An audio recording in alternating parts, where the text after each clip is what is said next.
Muhammad sallallahu alaihi wasallam wa ala alihi washabihi wa zurriyyatihi wa ahli baitihi wa ila hadratil khususat ma'alifatil kitab al-imam Abi Suja wa ila hadrat Sunnah Ibn Qasim al-Ghazi wa ila hadrat Salimah al-Bayjuri wa sahbihi al-Badani wa ila hadrat Nasihin al-Bidin hadrat Saya wa ila hadrat khususat Rabbika min Majabin Rahman wa ila hadrat Kaban Jagasi bin Kiyah Abdul Qadir ila hadrat khususat Sayyidina Walid Habib Rahman bin Ahmad bin Abdul Qadir segala walidayhim wa jami'a masyayihim wa ila arwah jami'a abaina wa mahatina darina wa mu'alimina ajma'in sayyidina al-Fatiha a'udhu billahi minasyaitanir rajim bismillahirrahmanirrahim alhamdulillahi rabbil alamin arrahmanir rahim maliki yaumiddin iyyaka na'budu wa iyyaka nasta'in ihdinas siratal mustaqim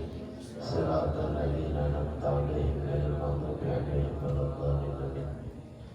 Jemaah yang dimuliakan Allah, kita mulai kembali karena kitab Safinatun Najah ini kita sudah selesai.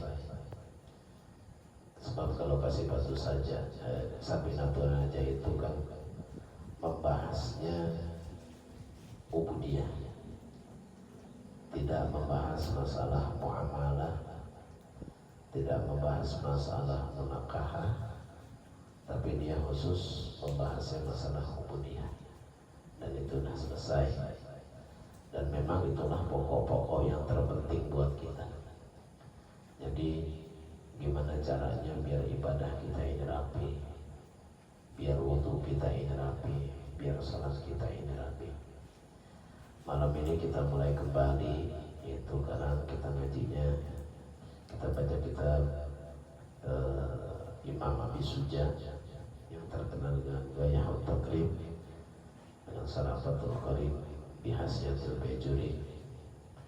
Kita mulai kembali, mungkin ini sedikit pengulangan ya Pak ya, tapi yang namanya ilmu itu kan memang harus diulang-ulang.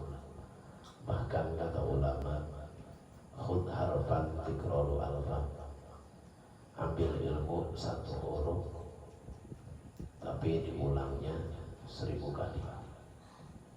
Jadi jangan sampai ada istilah kita bosan.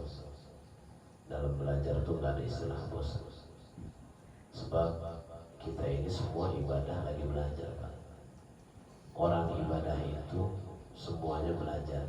Nggak ada yang merasa ibadahnya itu udah benar. Kalau orang yang merasa ibadahnya itu udah benar, berarti dia itu orang yang sempurna. Kalau dia merasa ibadahnya itu udah sempurna, berarti dia merasa ibadahnya itu udah paling benarnya. Jadi semuanya kita ini dalam ibadah, khususnya dalam sholat, di dalam wudu, ini ada perbaikan-perbaikan setiap waktu. Sebab semakin kita belajar, semakin kita gali, sebetulnya bukan merasa kita makin pintar. Ilmu itu makin kita gali, makin terlihatlah kebodohan kita. Makanya dianjurkan sama ulama itu, kita itu dianjurkan belajar harus apa? Harus banyak guru. Bahkan kalau bisa kita itu belajar sampai 40 orang guru, sampai 100 orang guru. Tujuannya apa? Walaupun dengan bab yang sama, dengan kitab yang sama, tapi pasti di situ ada keterangan-keterangan yang berbeda. Sebab masing-masing guru itu punya kelebihan dan kekurangan. Yang penting syaratnya sama. Kita itu tidak boleh membanding-bandingkan guru yang satu dengan guru yang lain. Nah ini bahaya udah. Kalau ada murid membandingkan gurunya, misalnya dia belajar di kiai ini, terus dia belajar di kiai ini, dibandingkan sama dia, wah hebatan kiai ini emang nih yang kita belajar nih. Yang kedua, yang pertama mah wah kagak enak, waduh ini murid kalau udah begini haram berkah ilmunya. Salah satu Allah haramkan berkah ilmu seorang murid ketika dia sudah berani membanding-bandingkan guru yang satu dengan guru yang lainnya. Apalagi nilai guru. Nauzubillah min dzalik, pada nilai guru mah. Payah ini udah. Tasawurnya kagak benar. Bukan guru yang tasawurnya kagak benar, ya. Terkadang emang murid yang pemahamannya belum nyampe, ya. Jadi dianjurkan tuh kita banyak guru penting. Kenapa? Sebab nanti ada keterangan-keterangan yang berbeda. Kalau kita ngaji kitab fikih itu yang mau yang tebelnya 28 jilid, ya tetap di bab pertama tuh tetap aja babnya bab air-air juga, Pak. Tetap bab air-air juga, nggak beda, sama. Cuma nanti penjelasannya tuh yang beda. Bismillahirrahmanirrahim. Qala al-mu'allifu rahimahullahu ta'ala alaihi wa nafa'anallahu bi barakatihi wa ulumihi fid dharain. Al-miyahul lati yajuzu ayyasihu tadhiru biha sab'u miyahin. Jadi air yang boleh dipakai untuk bersuci ini ada 7 macam air. Nah di sini ada kalimatnya boleh, sebab ada yang tidak boleh. Ada yang wudunya sah tapi menggunakan airnya itu haram. Berwudunya dengan air itu sah, tapi menggunakannya itu dosa. Artinya apa? Diharamkan menggunakan air tersebut kalau untuk urusan wudunya sah, ya. Tapi menggunakannya haram. Makanya di sini ada kalimat ayyasihu, yajuzu ayyasihu, boleh ayyasihu artinya sah, berwudu bersuci dengan 7 macam jenis air. Sebelum saya lanjut kepada yang 7, sebab di sini ada kalimat yajuzu yasihu, ada yang wudunya sah tapi menggunakannya haram. Seperti air apa itu?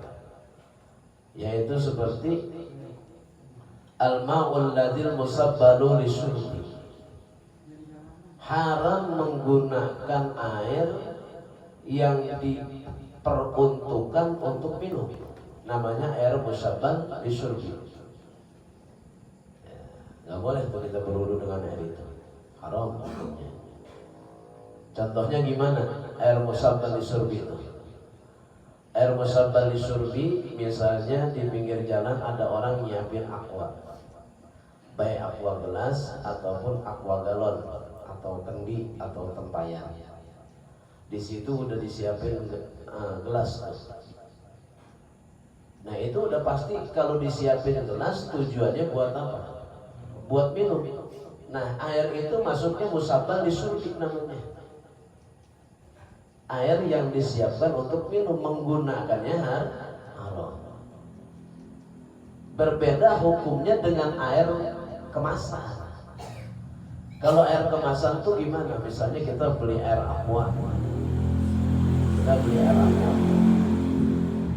di warung, boleh nggak kita berwudu dengan air aqua yang boleh kita beli? Itu boleh. Sebab air itu nggak musabbal lisyurbi, nggak disiapin buat minum. Tapi itu mah pedagang emang lagi ngejual air aqua, terserah, gitu. Terserah mau dipakai minum ya mangga, mau dipakai buat wudu juga ya silahkan, mau dipakai buat cuci kaki juga silahkan, mau dibuat pakai apa aja silahkan. Nah itu mah namanya nggak musabbal kalau air itu. Nah, kalau yang tadi itu musabbal lisyurbi yang kayak tadi. Air yang udah disiapin, ya, air yang udah disiapin. Nah, tapi di situ udah disiapin gelas. Yang jelas-jelas kalau ada gelas, secara hukum adat pasti buat minum. Nah itu nggak boleh berwudu dengan itu. Terusnya dengan air apa lagi kita haram kita berwudu bima'il maghsub, dengan air hasil menggasol.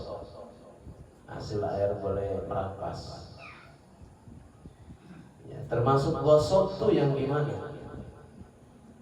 Kalau memang kita nggak yakin yang punya ini nggak ridho, maka hukum air itu jadi gosok. Misalnya kita lagi jalan-jalan ke satu daerah, ke satu kampung, kita mau wudhu nggak ada air lain. Tiba-tiba ada keran orang di depan rumah, kita ambil wudhu pakai air itu tuh di depan keran tadi. Gimana itu hukum? Itu namanya nanti kalau kita nggak yakin, itu bisa jadi airnya air ma'il maksud namanya tuh. Air yang hasil gosok. Nah, gitu. Kecuali yang punya rumah itu teman kita. Kita yakin dia mah orangnya soleh, orangnya dermawan. Kalaupun dipakai kita yakin dia mah pasti redo. Nah, kalau redo mah boleh. Ya, kalau kita yakin dengan keredoannya itu boleh. Atau juga kita habis pakai, setelah kita pakai kita ngomong minta ridho, nah hilang hukum gosoknya. Tapi kalau habis kita ambil air wudhu di situ kita langsung pergi, ya itu mah gosok namanya. Ya, gitu. Jadi haram hukumnya. Ya tapi kalau itu kerannya di depan pondok mah ya itu mah nggak maksud bapak mau bilang kayak kagak kayak pakai baik itu mah halal ya. Tapi jangan kan buat duduk bapak mau mandi di situ gak boleh ya. Itu mah boleh. Ya itu yang haram itu. Terus yang termasuk air yang makruh, sebab ini saya lagi ngejelasin masalah yasihu dulu. Sah wudunya, tapi makruh hukum menggunakannya dengan air apa? Yaitu ketika kita ya, berlebihan di dalam menggunakan air, ini yang pertama. Dan yang kedua, al-wudu'u bil ma'il waqfi. Kita berwudu dengan air waqaf. Nah, hati-hati ini kita pakai air waqaf nih Pak. Pakai air waqaf jangan sembarangan. Sumur yang sudah diwakafkan kita pakai nih. Ini gimana caranya? Kalau memang kita ada di masjid atau ada di situ, terusnya tiba-tiba kita batal, maka boleh tuh kita menggunakan air tadi, air wakaf tadi boleh. Berarti posisi kita memang ada di masjid. Nah kalau kita dari rumah, dan ini ceritanya dari rumah nih, dari rumah, di rumah kita ada air yang bisa dipakai. Bukan lagi terjadi musim kemarau, bukan terjadi musim susah air, tapi emang ada air di rumah.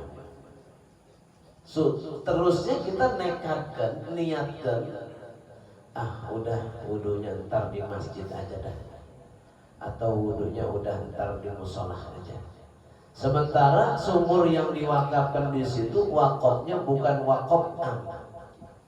Sebab hukum wakaf itu ada wakaf am, ada wakaf khos. Wakaf am itu artinya wakaf ya, yang diwakafkan bisa dipakai untuk secara umum, apa baik bisa, namanya wakaf am. Tapi wakaf khos yaitu sesuatu yang sudah ditahsis, yang sudah dikhususkan dengan penyebutan di awal. Saya jadikan misalnya, yaudah ini kita bikin sumur wakaf masjid. Nah, kalau udah disebutnya sumur wakaf masjid, berarti nggak boleh tuh dipakai buat selain kegiatan masjid. Nah kita wudu dari rumah, air di rumah ada, kita sengaja mau wudu di masjid. Ya Allah, jangan. Ini secara hukum fikih dilarang. Jatuhnya apa nih nanti? Ya. Makruh tahrim. Bahkan ada sebagian ulama mengatakan hukumnya haram. Berlebihan memakainya haram. Kok haram Ustaz? Bukankah berlebihan memakai air dalam berwudu hukumnya makruh? Yang jadi makruh itu kalau yang kita pakai air kita. Yang jadi hukum makruh berlebihan memakai air, ya, kan kita berwudu airnya berlebihan nih. Ya, berlebihan itu artinya sampai bahasa kita nyiprat kemana-mana lah. Ya, banyak kan yang kebuang. Berlebihannya itu kan makruh. Yang makruh itu ketika kita pakai air sendiri. Misalnya saya wudu di rumah saya, airnya sampai berlebihan. Nah itu makruh. Tapi kalau airnya air wakaf, bukan makruh. Haram hukumnya. Jadi yang disebut dengan berlebihan memakai air hukumnya makruh, ini diperinci oleh para fuqaha. Ini diperinci oleh para fuqaha. Makruh ini yang mana? Makruh tuh kalau yang kita pakai air kita sendiri. Tapi kalau yang kita pakainya itu adalah airnya air wakaf sampai berlebihan dalam berwudu, itu hukumnya haram. Jadi air wakafnya kalau bisa mah hindari daya. Kalau bisa mah semaksimal mungkin yang namanya barang wakaf mah hindari. Makanya alhamdulillah saya pondok ini gandringan wakaf. Saat pahala wakaf sama jariah gedean mana? Jariah. Pahala hibah dengan wakaf gedean mana? Gedean hibah. Sebab pemanfaatannya bisa lebih banyak. Ya itu hukum wakaf begitu.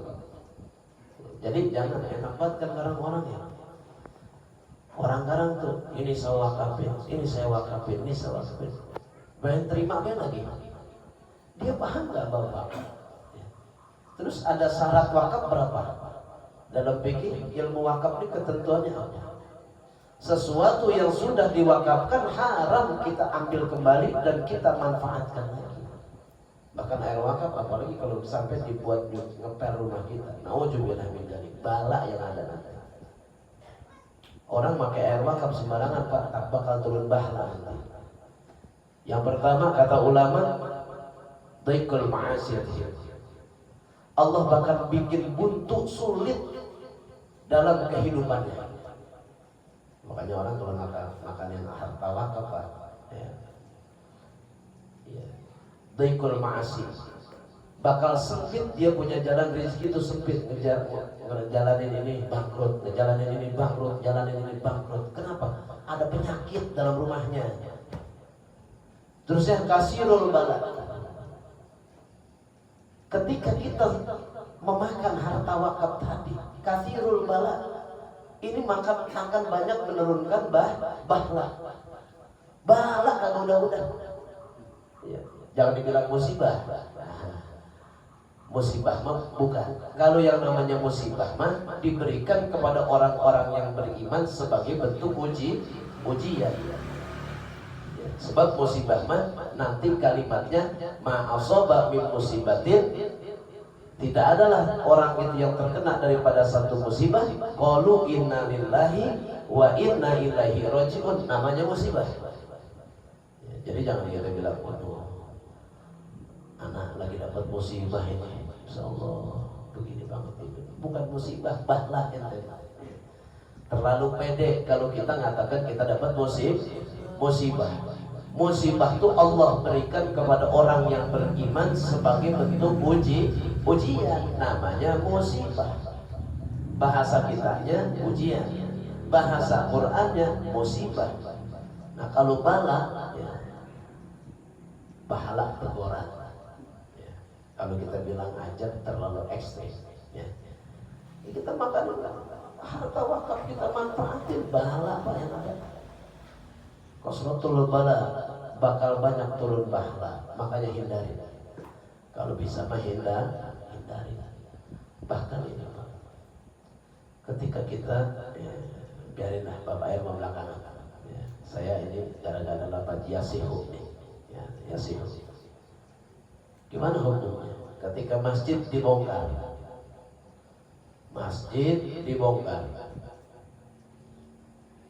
puing-puing masjid dikemanain? Nah, puing-puing masjid dikemanain? Buat nguruk jalanan? Oh, haram. bekas puing masjid yang dijadikan sebagai jariah seseorang yang diitlakkan untuk masjid dipakai buat nguruk jalanan, hukumnya haram. Yang bagus gimana? Kita belajar dari ulama-ulama salaf kita. Kita belajar dari guru-guru kita yang telah terdahulu. Saya ngalamin sendiri.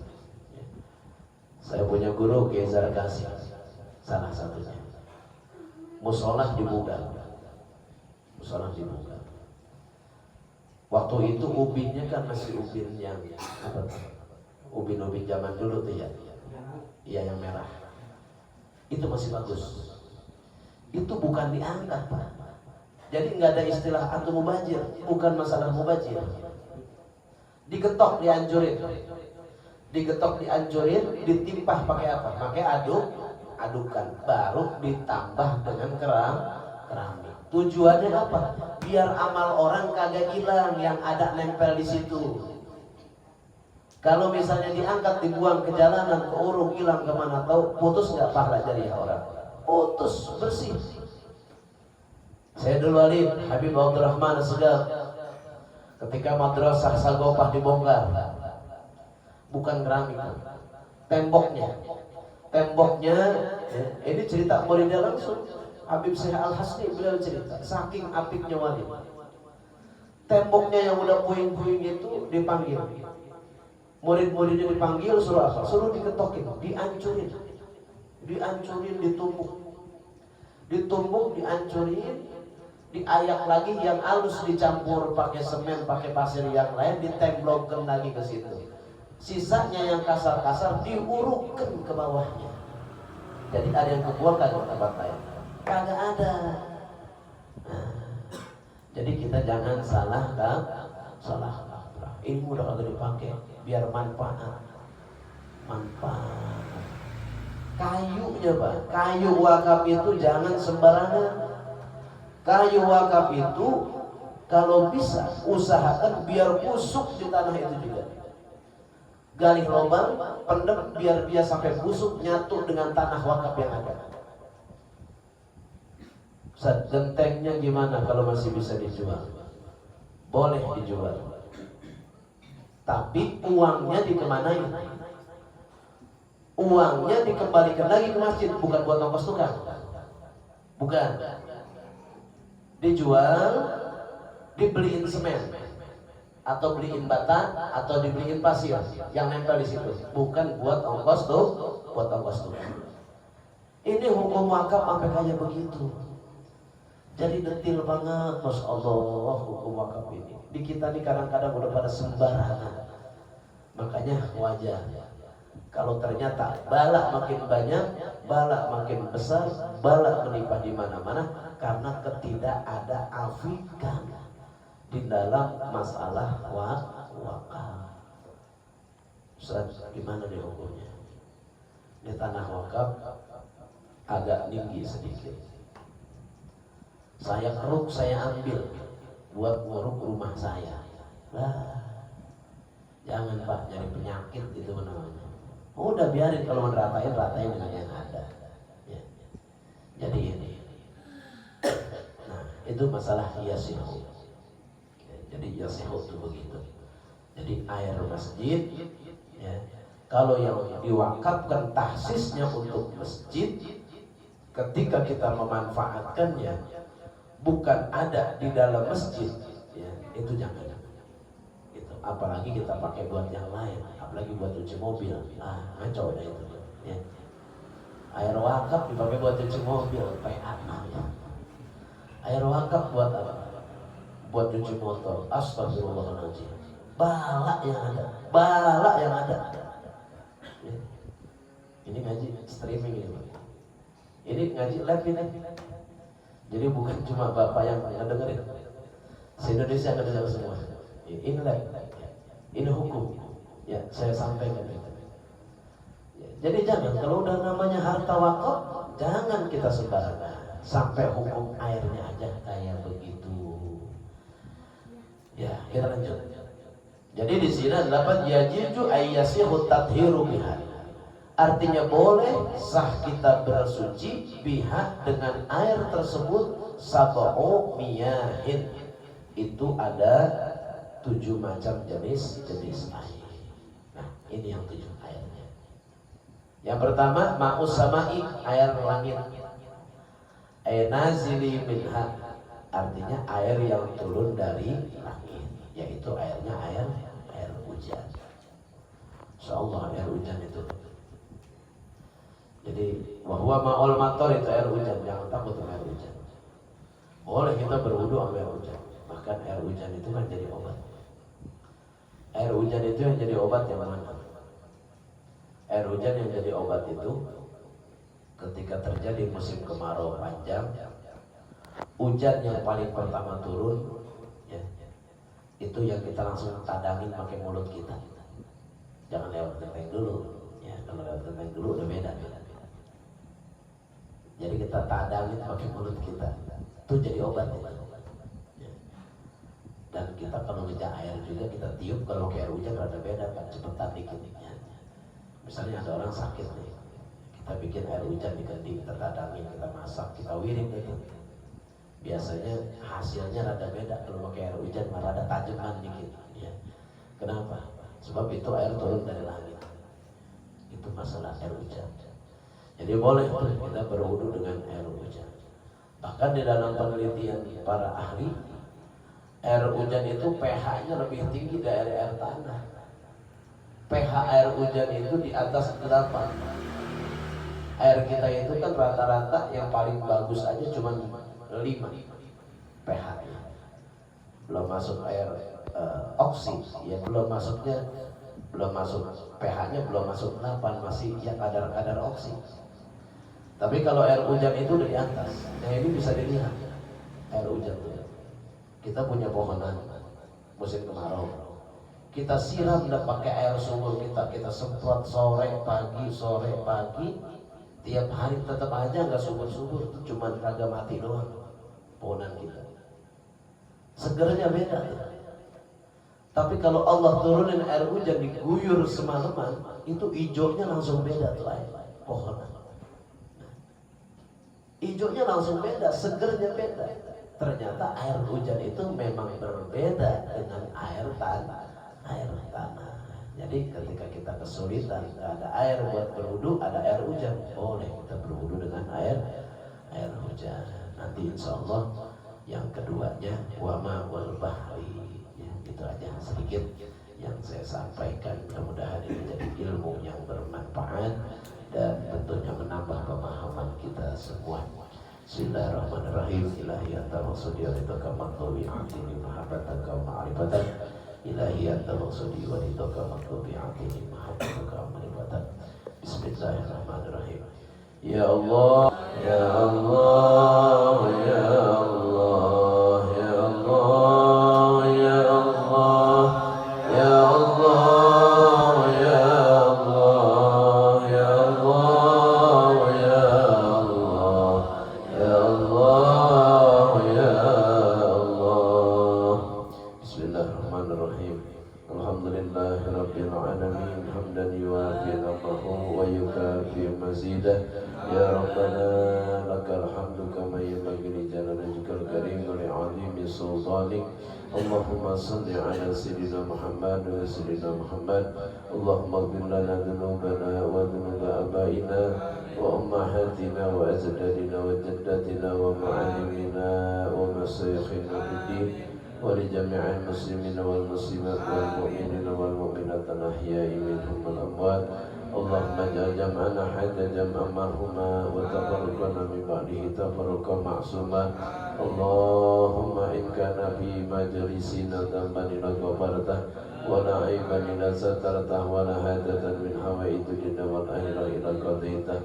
Rabbana taqabbal minna innaka antas samiul alim, tub alaina innaka antat tawwabur rahim. Rabbi ja'alni muqimas shalah wa min dzurriyyati rabbana wa taqabbal du'a. Rabbana atina fid dunya hasanah wa fil akhirati hasanah wa qina adzabannar. Sallallahu ala sayyidina Muhammadin wa ala alihi washabihi wasallam. Subhana rabbika rabbil izzati amma yasifun wa salamun alal mursalin walhamdulillahi rabbil alamin. Taqabbalallahu minna wa minkum taqabbal karim. Wallahu ya taufiq. Assalamualaikum warahmatullahi wabarakatuh.